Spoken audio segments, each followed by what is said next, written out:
네, 대한민국 미래 5년을 책임질 20대 대통령으로 윤석열 당선인이 국민의 선택을 받았습니다. 역대 대선 가운데 1, 2위 간 득표율차가 가장 적은 말 그대로 신승이었는데요. 사회 통합이라는 과제를 하는 윤석열 당선인 앞으로 어떤 행보를 보일까요? 자, 이번 대선 결과와 함께 분석해 보겠습니다. 장성철 대구 가톨릭대 특임 교수 그리고 최진봉 성공회대 교수 두 분 모셨습니다. 어서 오십시오. 안녕하세요. 예, 안녕하십니까. 자, 윤석열 당선인 오늘 오전에 국회로 와서 당선 기자회견을 했습니다. 주요 발언 먼저 듣고 오시겠습니다. 정치를 시작한 이후 여러 어려움이 있었습니다. 그럴 때마다 왜 국민이 저를 불러냈는지, 무엇이 국민을 위한 것인지를 생각했습니다. 앞으로도 오직 국민만 믿고 오직 국민의 뜻에 따르겠습니다. 국민을 위한 정치, 민생을 살리고 국익을 우선하는 정치는 대통령과 여당의 노력만으로는 불가능합니다. 의회와 소통하고 야당과 협치하겠습니다. 네, 자, 윤석열 당선인 정치 신인에서 정말 여러 가지 최초 기록들까지 쏟아낸 그 이변을 연출했는데 당선 일성에서 어제도 그렇고 오늘 오전 기자회견에서도 그렇고 국민이란 단어를 굉장히 많이 썼고요. 그렇죠. 통합, 소통, 협치 이런 단어가 좀 눈에 띄는 것 같습니다. 통합하고 협치하지 않으면요 국정 운영이 불가능합니다. 불가능하다. 예. 그렇죠. 지금 선거 결과를 보면 국민은 철저하게 반으로 지금 갈라져 있어요. 예. 상대 진영을 강력하게 지금 지지를 했고요. 지금 국회 의석수는 민주당이 야당이 됐지만 180석에 가까운 의석을 갖고 있습니다. 민주당의 협조 없이는요 어떠한 법안도 처리가 될 수가 없습니다. 국무총리도 임명이 될 수가 없습니다. 장관 인사청문회도 제대로 진행될 수가 없습니다. 그런 점에 있어서 야당과의 협치는 국정 운영의 필수 불가결한 요소다. 필요 충분 조건이다. 이렇게 말씀드릴 수밖에 없습니다. 그런 점에서 협치와 야당과의 협력을 강조한 것으로 보여지고요. 앞으로 이러한 얘기들이 그냥 말로만 끝나는 것이 아니라 실질적으로 야당을 존중하고 우대하고 여야정 협의체 같은 걸 좀 만들어서 실질적으로 여야가 머리를 맞대고 국민을 위해서 일할 수 있는 국회가 되도록 대통령 당선자가 먼저 솔선수범해야 될 것으로 보여집니다. 예. 자, 여야 모두 선거 과정에서 협치를 굉장히 강조한 상황이고요. 지금 말씀하신 대로 국정 운영할 때 지금 야당이 되는 민주당 의석이 180석 가까이 되기 때문에 자, 이 부분 협치를 안 하면 불가능하다는 얘기를 해주셨거든요.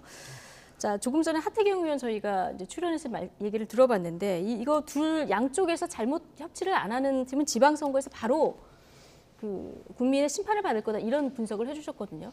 협치라고 하는 것은 양쪽이 조금씩 양보해야 되는 거예요. 한쪽이 일방적으로 양보할 수 있는 상황은 아니라고 보고요. 그렇죠. 그러니까 조금씩 양보해서 상대방을 배려하는 마음이 반드시 필요하다고 봅니다. 그러니까 국회는 국회대로 또 당선인은 당선인대로 본인들이 생각하는 것에 일정 부분 양보를 하면서 대화하고 협상하고 협치를 하는 것이 필요하다고 보여지고요.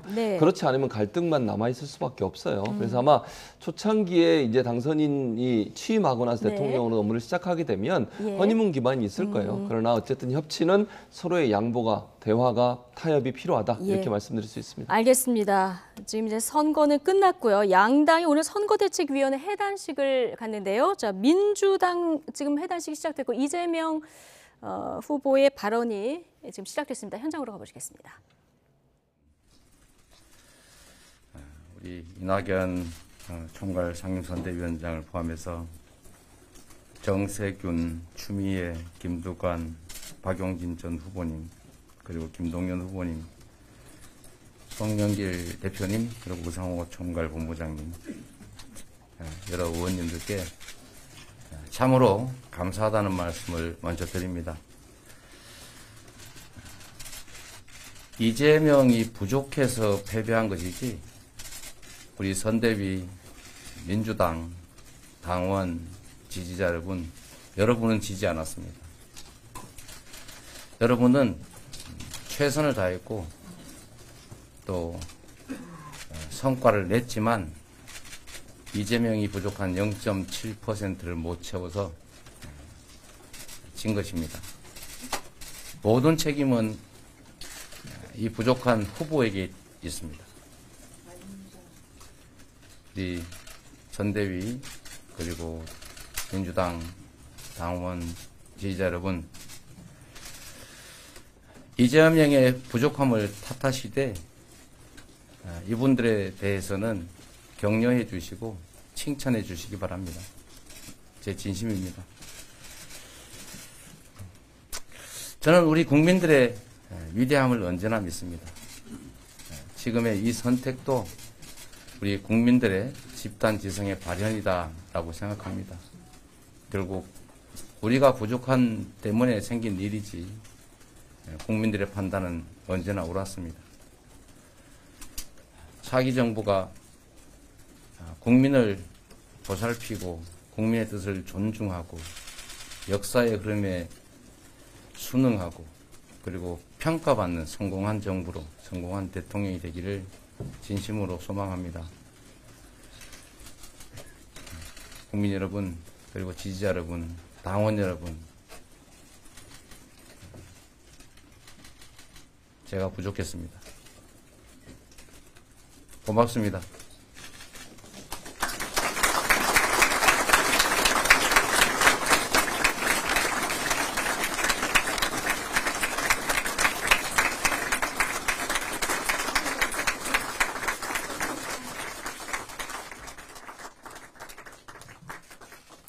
네, 자 선대본부 해단식에서의 이재명 전 후보의 발언 듣고 오셨습니다. 자 장성철 소장님, 그 이재명 후보 졌지만 선전했다 이런 평가도 나오고요. 그럼요. 지금도 들어보셨지만 최선을 다했지만 부족했고 책임은 오롯이 나한테 있다. 자 이런 얘기를 했는데 어제 승복 선언도 그러고 오늘 이 이야기도 그렇고 어떻게 들으셨습니까? 아주 감정적으로 많은 분들의 지지자들의 심금을 울리는 것이다.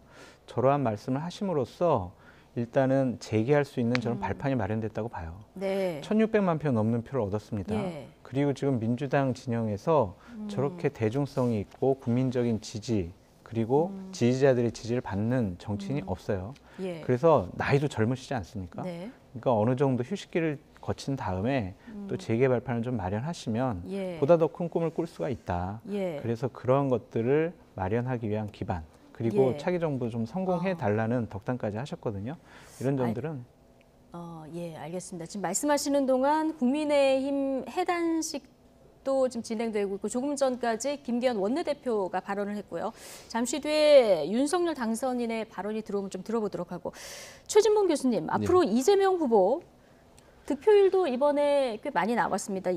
그러면 정치적 입지 어떻게 될 거라고 보십니까? 뭐 저는 정치적 입지에는 크게 문제는 없을 거라고 봐요. 그러니까 네. 정치를 재개하는 데 있어서는. 그러니까 장성철 교수도 얘기하셨지만 기본적으로 이제 박빙의 승부를 했다는 점이 가장 크게 눈에 띄는 부분인 것 같고요. 예. 또 하나는 앞으로 이제 여러 가지 부분에 있어서 리더십이 필요할 때가 되면 예. 이재명 후보는 언제든지 다시 등판할 수 있는 가능성이 있다고 보여집니다. 예, 언제든지 등판할 수 있는 가능성이 열렸다. 두 분 다 이렇게 보셨고요.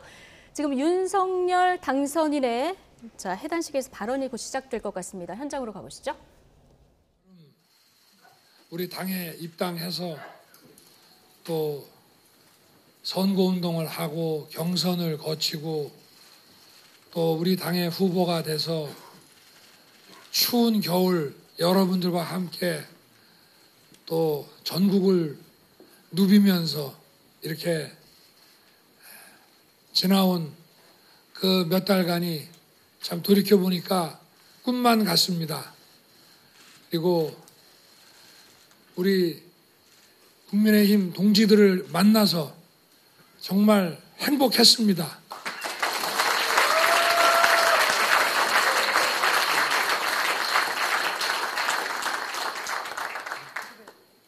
공직에 있으면서 나름 헌법 정신에 대해서 깊이 이해를 하고 있다고 생각을 했는데 우리 동지들과 함께 국민 속으로 들어가서 많은 분들을 만나고 얘기를 듣고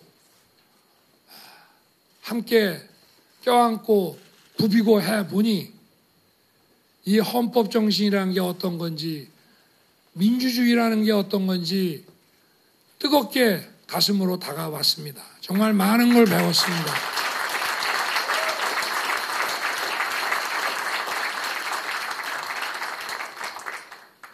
또 16차례의 TV 토론이라든지 이런 과정을 통해서 또 저를 단단하게 훈련시켜 주셨습니다. 지금 생각해 보면 제가 우리 동지들과 함께 하지 않았다면 어떻게 여기까지 왔겠나. 정말 꿈만 갖고 여러분께 다시 한번 감사드립니다.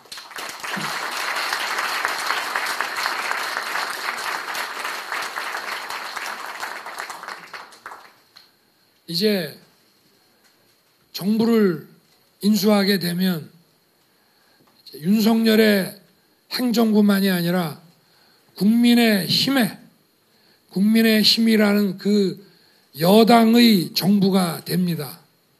그래서 당 정이 긴밀히 협의해서 정책도 수립하고 집행하고 이런 피드백을 해 나가야 됩니다.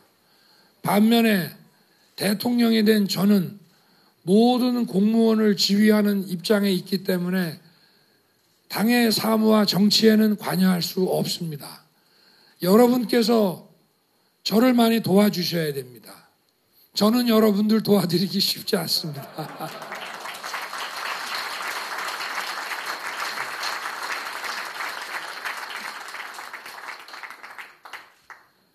야당과도 긴밀하게 협치하고 우리가 결국은 선거 때는 경쟁하지만 결국은 국민을 앞에 놓고 누가 더 국민에게 잘 할 수 있는지 치열하게 경쟁해 온 거 아니겠습니까?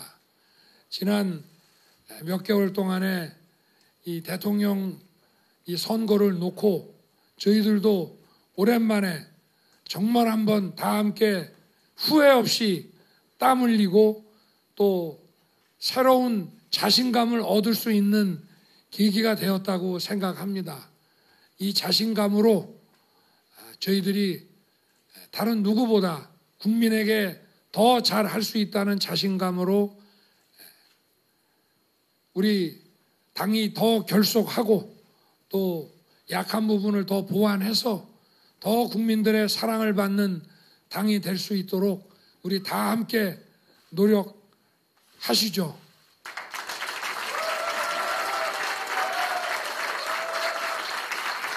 그리고 많은 분들 고생하셨지만 우리 이준석 대표님 또 우리 김기현 원내대표님 또 마지막 차분하고 지혜롭게 이 선거를 지휘하신 우리 권영세 본부장님과 그리고 우리 청년 보좌역들의 역할이 정말 컸다고 생각합니다.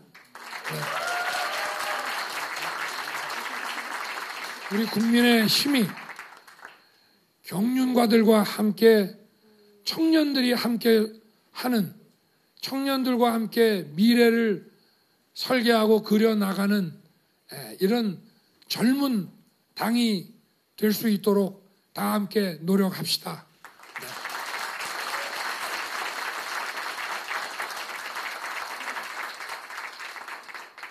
정말 여러분 감사드리고 벌써 이 어깨가 이 무거운 이 하중으로 진 눌리는 것 같은데 크게 걱정은 안 합니다.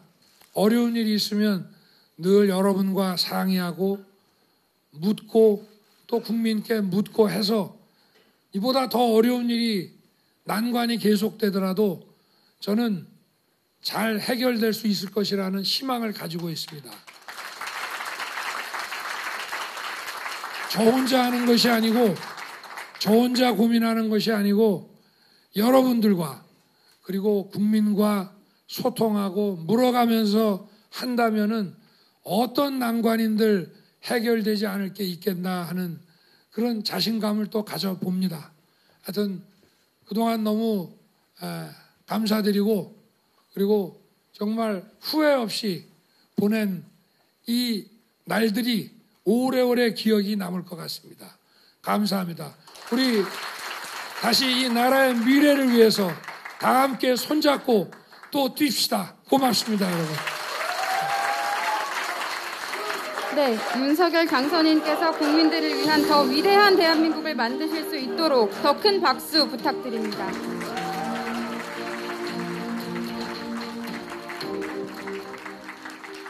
마지막 순서입니다. 윤석열 당선인을 포함한 선대본부 모든 구성원들은 겸손한 마음으로 국민들께 감사 인사를 드리겠습니다. 네. 감사 인사는 지금 지금 자리에서 국민의힘 일어나셔서 단체로 선대본부 진심 어린 해단식에서 인사 윤석열 후보 발언 듣고 오셨습니다. 입당해서 당선되기까지 돌이켜보니까 꿈만 같다 이런 얘기를 했는데 왜 안 그렇겠습니까? 지금 뭐 치열한 유세전 속에서 목소리도 쉬는 걸 이제 느낄 수 있었는데 어떤 발언이 가장 눈에 띄셨습니까? 그러니까 젊은 청년당을 만들겠다는 게 눈에 띄었어요. 젊은 당을 만들겠다. 왜냐하면 예. 사실은 이번에 이제 젊은 층 특히 이대남에서 지지를 많이 받았잖아요. 예전에 비해서. 예전에 그렇죠. 비해서, 왜냐하면 예. 이제 국민의힘 하면 아무래도 좀 나이가 연령대가 많으신 분들이 지지하는 그런 정당 이미지가 있었어요. 근데 그런 이미지가 일정 부분 좀 탈피될 수 있는 기회를 가졌다는 점은 예. 긍정적으로 평가할 부분입니다. 예. 꿈만 같다고 하는 것도 사실은 이제 거의 8개월 만에 대통령이 된 거거든요. 정치에 뛰어든지. 예. 그만큼 정말 눈 깜짝할 사이기도 하고 그렇게 짧은 기간이지만 이렇게 국민의 지지를 받아서 대통령이 된 거는 그 자체가 사실은 본인한테는 큰 꿈이라고 볼 수 있어요. 그런 점에서 본다고 하면 국민의 어떤 그 지지에 대한 감사의 표현하는 거하고 그다음에 예. 국민의힘의 어쨌든 변화의 시발점이 될 수 있다는 점에서 본인의 이제 어떤 그 노력 그리고 본인의 성과에 대해서 얘기하신 것 같습니다. 어쨌든 예. 이번을 계기로 해서 국민의힘도 젊은 층이나 아니면 여성 층에서는 약간 좀 지지를 못 받으셨는데 이런 예. 부분도 좀 넓혀갈 수 있는 확장성을 가지는 그런 정당으로 발전되기를 네. 기대해 보겠습니다. 젊은 당 이 부분을 이제 좀 눈여겨 보셨다 얘기를 해주셨는데요. 저희가 양당 선대위 그 선대본부 해단식 현장을 다녀오느라고 최진봉 교수님하고 약속한 시간이 지나버렸습니다. 자, 최진봉 교수님과는 여기서 인사드리겠습니다. 오늘 고맙습니다. 예, 감사합니다. 예. 자, 지금부터는 장성철 소장님하고 어제 판세 분석 그리고 또 나머지 이야기들 좀 나눠보도록 하겠습니다. 장 소장님, 네. 지금 해단식에서 윤석열 당선인의 발언 중에서 이제 젊은 당 이렇게 꼽아주셨는데 국민의힘이 사실 자체 후보가 아니라 밖에서 들어온 윤석열 후보가 됐고 여기서 이제 대통령까지 당선되는 이변이 일어나지 않았습니까? 뭔가 앞으로도 좀 더 변화해야 된다. 자, 이런 메시지로도 좀 봐야 될까요? 그렇죠. 젊어지라고 이렇게 말씀을 하셨잖아요. 당선인께서. 그렇기 때문에 당은 조금 더 개혁적인 모습으로 나가야 된다라는 의미로 읽혀집니다. 그리고 항상 소통하면서 함께 하자 이런 예. 얘기도 하셨고요.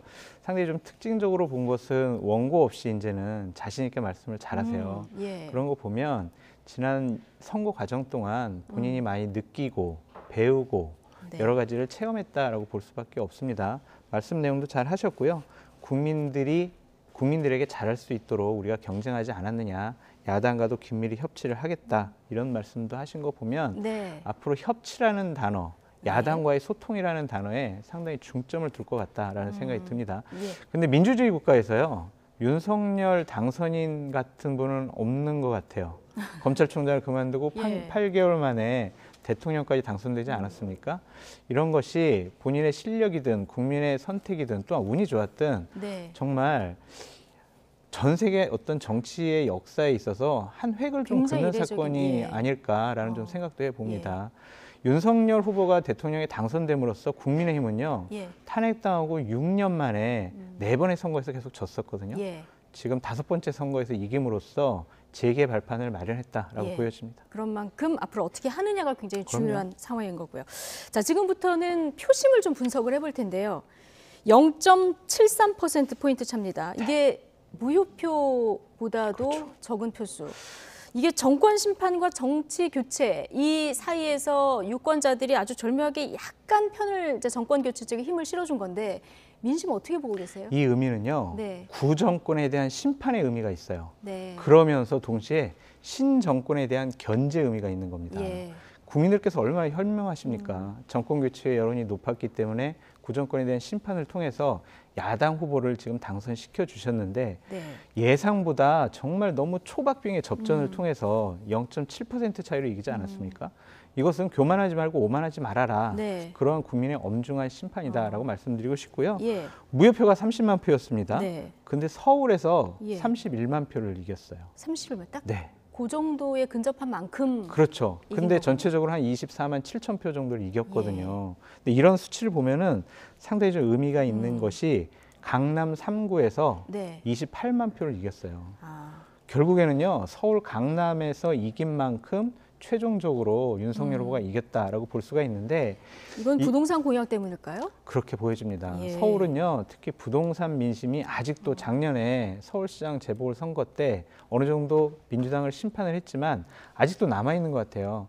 대략 서울의 25개 구 중에서 10개 정도만 민주당이 이겼고 나머지 15군데는 국민의힘이 이겼거든요. 예. 그런 거 보면 아직도 부동산 문제에 대해서 상당히 많은 분들이 분노해하고 있다라고 볼 수밖에 없고요. 네. 이 0.7% 24만 7천 표가 얼마나 지금 작은 숫자냐면요. 예. 전국에 투표소가 14,500개예요. 네. 그 14,500개 투표소에서 만약에 민주당의 의원들이 18분만 더 투표소에 모시고 나갔으면요. 이재명 후보가 이기는 거예요. 결과가 달라질 수도 그렇죠. 있었다. 예. 그러니까 이 정도로 박빙 선거였다라고 예. 말씀드립니다. 안철수 후보하고 단일화, 이 윤석열 후보한테 간표도 있고 이재명 후보한테 간표도 있지 않습니까? 그래서 여야 분석이 달랐는데 결과적으로는 어떻다고 보십니까? 두 가지 측면에서 봐야 돼요. 예. 그러니까 안철수 후보의 단일화를 하고 블랙아웃 기간 동안의 여론조사의 흐름을 보면은요. 네. 이것은 윤석열 후보에 그렇게 큰 도움은 되지 않은 것 같아요. 아, 그렇게 윤석열 예. 후보에게 안철수 후보가 갖고 있던 표가 그냥 산정되지 않았더라고요. 그런데 결론적으로 보면은 네. 안철수 후보와의 단일화가 없었으면 네. 이런 초박빙 상황에서 과연 윤석열 후보가 이겼을 것이냐. 결과가 라고? 달라졌을 수도 있다. 그렇죠. 예. 대략 안철수 후보가 7% 정도 내외의 지지율 기록을 했었는데 그것을 만약에 안철수 후보가 갖고 가고 정권 교체 여론은 분열됐으면 네. 윤석열 후보는 이길 수가 없었다. 예. 그래서 결론적으로 말씀드리면 네. 안철수 후보와의 단일화 때문에 윤석열 후보가 이겼다라고 볼 수가 있습니다. 결국은 신의 한 수가 됐다. 이렇게 그렇게 보시는 봐야죠. 건데요. 네. 예. 자, 그리고 또 어제 방송 3사 출구조사 결과를 보면은요. 2030 여성들의 표심이 막판에 이재명 후보로 대거 쏠렸습니다. 국민의힘의 이대남 전략에 반작용을 가져왔다. 이런 분석도 나왔는데요. 오늘 관련해서 자, 윤석열 당선인의 발언이 있었습니다. 이 얘기 잠깐 듣고 오시죠. 저는 어제 투표 결과를 보고 다 잊어버렸습니다. 네. 그리고 저는 젠더 성별로 갈라치기 한 적이 없습니다. 네. 개별적인 불공정 사안들에 대해서 국가가 관심을 가지고 강력하게 보호하고 대응하는 것이 중요하다는 생각을 쭉 가져왔습니다. 이것이 선거 과정에서는 그런 식으로 오해도 받고 공격도 받았습니다만은 남녀의 성별을 갈라치기 할 이유가 뭐가 있겠습니까? 그런 거는 없으니까 오해하지 마시고 오히려 저는 그렇게 하는 것이 여성을 더욱 안전하고 강력하게 보호할 수 있는 길이라고 저는 늘 생각해 왔습니다. 네. 자, 20대 여성 표심 마지막까지 이제 부동층으로 남아 있었는데 결국 열어보니까 이재명 후보에게 결집한 이 부분을 좀 분석해 볼 텐데 사실 이준석 대표가 뭐 AA 윤석열이라든가 굉장히 그 이슈 파이팅이 넘쳤고 또 여기서 굉장히 장점도 보여줬는데 마지막에 이 이대남을 겨냥한 공약들 여기에 너무 집중을 하다 보니까 젠더 갈라치기가 좀 실책이었다 이런 분석도 나와요. 그렇게 나오죠. 얻는 네. 표가 있으니까 그만큼 또 잃었다라는 분석이 나오고 있습니다. 지속적으로 선거운동 과정 중에서 윤석열 후보가 이 여성분들을 좀 갈라치게 하는 것이 아니냐라는 비판을 많이 받았어요. 예. 페미니즘 논란부터 네. 있었고요. 구조적 성차별이 있느냐 없느냐, 그리고 남성분들은 역차별을 당하고 있다. 이런 것들 때문에 예. 상당히 남녀 부분에 대해서 이 득표 전략이 아니냐라는 비판까지 많이 받았거든요. 네. 이 부분만큼은 근데 오늘 윤석열 당선인은 나는 갈라치기 한 적이 없다. 어제 투표 결과 보고 다 잊어버렸다 이렇게 얘기를 했거든요. 그렇게 얘기하셔야 예. 될 것 같고요. 네. 그리고 당연히 여성들의 인권과 여성들의 삶에 대해서 보호를 해야지 그것을 내팽개친다는 건 말이 안 되잖아요. 그러니까 이런 부분도 여가부 폐지라는 공약으로 여성분들의 어떤 다른 오해를 사고 있지만 예. 이것은 뭐 어떤 개편을 통해서 양성평등으로 개편을 통해서 여성분들의 인권도 당연히 보호받고 보호해줘야 되고 예. 이렇게 좀 보여집니다. 그럼 특별히 여성가족부 폐지 이 공약이 이제 대표적인데 네. 이 부분 좀 재검토해야 된다고 보십니까? 여성가족부는 폐지를 하고요. 예. 아마 명칭이 바뀌어지거나 여성가족부에서 했던 여러 가지 일들을 각 행정 각 부에서 예. 하나의 과나 부를 만들어서 처리하게 될 것이다라고 지속적으로 이제 국민의힘 측에서 밝혀왔으니까요. 인수위 과정에서 그런 것들이 논란이 될 거예요. 예. 한번 지켜보셨으면 좋겠다는 예. 생각이 듭니다. 자, 인수위 과정에서 어떻게 보강이 되는지 좀 네. 지켜보도록 하고요. 자, 조금 전에 국민의힘 선대본부 해단식 모습 보고 오셨는데요. 곧 인수위 구성 같은 정권 교체 작업이 이제 시작되겠죠. 윤석열 당선인은 오늘부터 대통령 당선인으로서의 지위와 권한도 갖게 됩니다. 한동우 기자 리포트 보고 이야기 이어가겠습니다. 대통령 당선인은 오는 5월 10일 취임 전까지 2달 동안 국가원수에 준하는 경호를 받게 됩니다. 당선인뿐만 아니라 배우자와 직계 좀비소까지 대통령 경호처의 경호 대상입니다.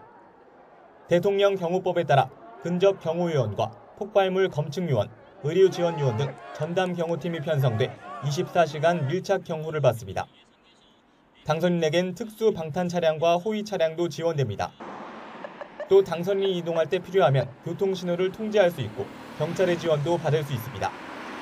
이와 함께 정부가 제공하는 안전가옥도 이용 가능합니다.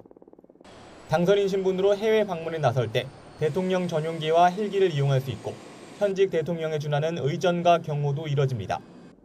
이와 함께 정부 예산으로 사무실을 마련할 수 있는데 이에 따라 인수위원회 사무실이 결정됩니다.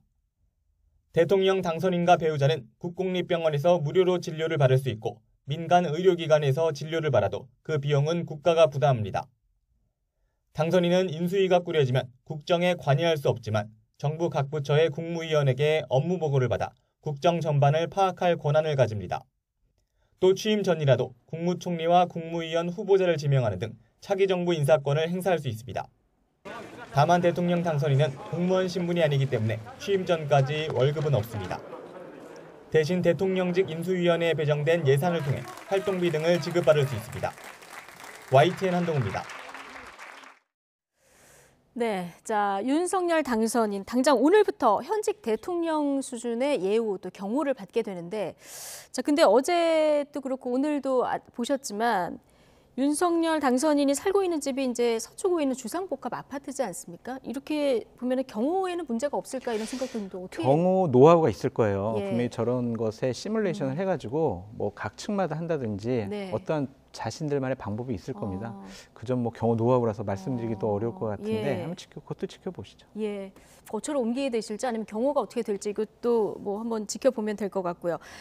근데 청와대를 없애고 그 대통령 집무실을 광화문으로 이전하겠다 이런 공약을 했습니다. 근데 네. 문재인 대통령도 공약했다가 이게 안 된 일인데 이번에는 실현될까요? 되기가 좀 어렵다고 보여져요. 왜냐하면 경호상의 문제가 가장 큽니다. 예. 청와대는요, 밝혀지지 않은 말할 수가 없는 여러 가지 경호 예. 관련된 시설들이 있어요. 만약에 이제 경호팀에서 대통령 당선인에게 사실 청와대는 이러이러한 시설이 있습니다. 유사시에는 이렇게 합니다라고 보고를 드리면 아마 윤석열 대통령 당선인도 이런 부분 때문에 문재인 대통령께서도 광화문으로 청사를 못 옮겼구나라고 판단하실 거예요. 다 검토했다 얘기했는데요. 근데 경호시설 같은 경우에는요, 거의 극소수의 분들만 아는 것들이 상당히 많이 있기 때문에 예. 그 부분까지는 검토를 못했을 거라고 생각이 듭니다. 예. 그래서 이 부분도 경호팀에서 보고를 하면 그 당선인의 생각이 좀 바뀌지 않을까라는 생각이 들고요. 충분히 친근한 대통령이다라는 것을 국민들에게 밝힐 수가 있어요. 그러니까 각종 현안에 대해서 직접 좀 브리핑을 하신다든지 네. 또 인수위원 과정 중에서 장관 후보자들 또는 국무총리 후보자들에 대해서 제가 이런 부분 때문에 이분들을 필요로 합니다. 제가 같이 일할 수 있도록 국민 여러분께서 지지해 주시기 바랍니다라고 직접 좀 밝히시면은 네. 훨씬 더 국민들의 관심과 친근함을 느낄 수 있다고 장소보다도? 보여지거든요. 예. 그렇죠. 그러니까 그런 모습들을 보여주시는 게 어떨까라는 생각이 듭니다. 알겠습니다. 광화문 시대 이 공약이 실현되는지 이것도 결국은 좀 지켜보시죠. 지켜봐야 네. 되는 일이고요. 자, 윤석열 정부 미래 5년의 밑그림 대통령제 인수위부터 이제 시작이 될 텐데 네. 이 인수위에서 놓치지 말고 좀 주의하면서 짚어가야 될 부분. 인선이에요. 어떤 인선, 네, 인수위원장이 누가 될 것이냐라는 예. 부분. 지금 안철수 후보가 인수위원장이 될 것 같다라는 유력하다라는 그런 예. 보도가 나오고 있는데 그것에 대해서도 면밀하게 또 검토를 할 겁니다. 그리고 인수위원회의 가장 핵심적인 자리는요. 인수위 행정실장이에요. 예. 인수위 행정실장이 각 분야의 인수위에 관련된 분과위원들을 총괄을 해서 윤석열 정부의 향후 5년 동안의 밑그림을 그리게 되거든요. 그 행정실장이 누가 될 것인가, 각 분과위원회 위원장이 누가 될 것인가, 예. 이런 사람, 그러니까 인선이 가장 중요해 보이기 때문에 이것을 한번 눈여겨보시기 바랍니다. 인선을 가장 눈여겨봐야 그렇죠. 된다. 자, 안철수 대표 입장에서 봤을 때 네. 여러 가지 이제 뭐 합당 이후에 어떤 역할을 할지에 대해서 이제 선택지가 있지 않습니까? 당으로 들어가서 역할을 하는 방법이 있고 행정부로 들어가는 방법이 있고 또 다른 방법으로는 뭐 지방선거, 경기도지사 이런 얘기를 하시는 분들도 있는데 어떤 선택을 하게 앵커께서 될까요? 정확하게 지적을 하셨어요. 예. 두 가지의 가능성이 있는 길과 네. 한 가지의 좀 험난한 길이 있어요. 당으로 들어가서 예. 국회의원 신분이 아닌 시점에서 당에 들어가서 이준석 대표와 불편한 네. 동거를 한다는 것은 본인의 정치적인 미래에 크게 도움이 안 될 거라고 생각이 예. 듭니다. 긍정적인 길은 두 가지가 있는데 하나는 대략 2달 전에 윤석열 후보가 말씀하신 윤석열 정부의 디지털 플랫폼 정부를 맡아주세요라고 네. 한 부분에 대해서는 국무총리직을 저는 제안을 했다라고 보여지는데 예. 국무총리직을 맡음으로써 행정부 경험을 행정 경험을 쌓는 것도 다음번 대권 도전에 중요한 계기가 될 것 같고요. 또 하나는 경기도지사에 출마하는 겁니다. 예. 지금 이재명 후보 봤듯이 경기도지사도 본인의 역량과 경기도지사 역할을 제대로 하면은 대권 후보로 우뚝 설 수 있다라는 것이 증명이 됐잖아요. 예. 그렇기 때문에 경기도에 출마함으로써 대중적인 인지도도 넓히고 본인이 원하고 있는 행정 경험도 쌓고 예. 여러 가지 국민들과 주민들과 도민들과 함께 호흡하면서 보다 더 큰 정치인으로 거듭날 수 있다고 보여집니다. 예. 그래서 두 가지 길, 한 가지 길 어떤 걸 선택할지 역시 이것도 지켜봐야 지켜보셔야 됩니까? 될 것 같습니다. 알겠습니다. 자, 문재인 대통령 오늘 오전 당선인에게 축하 전화를 했습니다. 조만간 회동 날짜도 잡힐 것 같은데 자, 오늘 윤석열 당선인은 우리 문재인 대통령께서 대통령 얘기할 때 우리라는 표현을 꼭 항상 쓰시더라고요. 그러시죠. 예, 효율적으로 정보 인수를 할 수 있도록 많은 지원을 아끼지 않겠다고 말씀하셨다. 요 정도 이제 얘기를 하셨는데 선거 기간 동안의 정치 보복 발언이냐 아니냐 사과해라 말아라 이 공방이 좀 있지 않았습니까? 네. 이제 선거가 끝났습니다. 이 갈등은 좀 봉합이 다 봉합이 될까요? 돼야죠. 예. 윤석열 당선인께서도 통합을 얘기를 하셨고 예. 협치를 얘기하셨잖아요. 아무리 시스템이라고 하지만 전임 정권에 있었던 여러 가지 불법과 비리 혹은 제대로 수사하지 못한 부분이 당선인 임기 초부터 시작이 된다면은 예. 이거는 정치 보복으로 비춰질 가능성이 높아요. 예. 그러니까 이 부분만큼은 좀 속도 조절을 하든지 예. 아니면은 어떠한 정치적인 결단이 필요한 것이다라고 보여지고요. 참 윤석열 당선인이 청와대에 들어가서 문재인 대통령을 예방하면 감회가 새로우실 것 같아요. 예. 그 자리가 검찰총장으로 임명받으실 때 문재인 대통령으로부터 임명장을 받던 자리 아니겠습니까? 네. 그런 부분에 대해서 참 이 문재인 현 대통령과 예. 이제 신임 대통령 당선자 이분들 사이에 감정도 어떨까 상대적으로 또 그것도 궁금해요. 예. 그러니까 이런 부분도 원만한 정권 이양을 위해서 이제 장제원 비서실장을 예. 선임을 하셨기 때문에 청와대 정무수석과 비서실장 간의 소통을 통해서 예. 아주 2달 동안 긴밀하게 협조 체제가 구축될 것으로 생각됩니다. 두 분이 22개월 만에 이제 회동을 만약에 하게 되면 하는 건데 정말 전 언론에 네. 관심이 되지 않을까 싶고요. 오늘 오전에 당선인 기자회견에서 굉장히 여러 분야에 대해서 질문이 있었는데 이제 선거 내내 여야 공방이 굉장히 치열했었던 대장동 관련 질문도 네. 있었습니다. 윤석열 후보 오늘은 이야기 안 하는 게 좋겠다 하면서 이게 시스템에 의해서 가야 되는 거 아닌가 이렇게 얘기를 했거든요. 그 얘기는 특검보다는 지금 네. 검찰에서 조사, 수사하고 있기 때문에 검찰에 좀 맡겨두자라는 예. 것 같습니다. 저는 여야 여야가 지금 다 협치를 얘기하고 있는데 협치 네. 바로미터는 저는 대장동 건이라고 보여져요. 만약에 국민의힘에서 자 이제 정권을 잡았으니까 예. 이재명 후보를 향한 특검 법안을 발의하면 네. 이게 그럼 민주당은 가만히 있겠습니까? 이거는 협치하자는 게 아니라 바로 대결 구도예요. 예. 파국이 되는 거죠. 그렇다고 지금 야당이 된 민주당이 윤석열 후보를 향하는 대장동 특검법을 만들어서 발의를 하면 예. 이거는 신임 대통령과 바로 네. 맞서겠다는 뜻 아니겠어요? 서로 부담스럽기 때문에 당분간 대장동 특검 문제는 수면 아래로 가라앉을 가능성이 높다라고 저는 전망해 봅니다. 그렇군요. 대장동 특검이 이제 협치 바로미터가 그렇죠. 될 거고 이러다 보면 특검보다는 검찰 수사 그렇죠. 그냥 지금 원래 수사하고 있으니까 예. 거기에 뭐 시스템과 원칙대로 수사하도록 나는 대통령으로서 아무런 관여를 하지 않을 테니까 검찰 네. 알아서 중립적으로 독립적으로 예. 제대로 공평하게 수사해라고 보장을 하겠다라고 몇 번 말씀하셨잖아요. 네. 그걸 먼저 지켜볼 가능성이 높다라고 보여집니다. 알겠습니다. 한 가지만 더 질문 드려볼까요? 그 배우자 김건희 여사 오늘 여러 언론 전화 받고 인터뷰를 이제 하기도 했던데 자 미력하게나마 당선인 곁에서 조력할 것 이렇게 얘기했습니다. 근데 지금 직업도 따로 있으시고 자, 앞으로 역할은 어떻게 될 거라고 보십니까? 같이 사시겠죠. 관저에서 네. 같이 사실 텐데 이 부분이 참 저도 궁금해요. 윤석열 당선자께서는 제2부속실을 없앤다고 하지 않았습니까? 네. 그냥 대통령 부인으로서 예. 그냥 그 내조의 역할을 하는 거에 국한을 하겠다라고 본인도 말씀하셨고 김건희 배우자도 그렇게 말씀을 하셨어요. 그러니까 이러한 약속들이 지켜지는 것도 우리가 지켜봐야 할 것 같고 네. 또한 외국에 가면은요. 예. 그래도 영부인은 대한민국을 대표한 외교 사절 아니겠습니까? 예. 그런 부분은 그럼 어떻게 할 건지 이런 것도 지켜봐야 될 것 같아요. 왜냐하면 처음 나타나는 일들이 너무나 많아요. 그래서 어떻게 그렇죠. 예측하기가 힘들다라고 말씀드립니다. 그러니까요. 어느 때보다도 최초 타이틀도 굉장히 맞습니다. 많았던 이런 대선이었어서요. 오늘 대선 관련 이야기 장성철 대구 가톨릭대 특임 교수와 함께했습니다. 고맙습니다.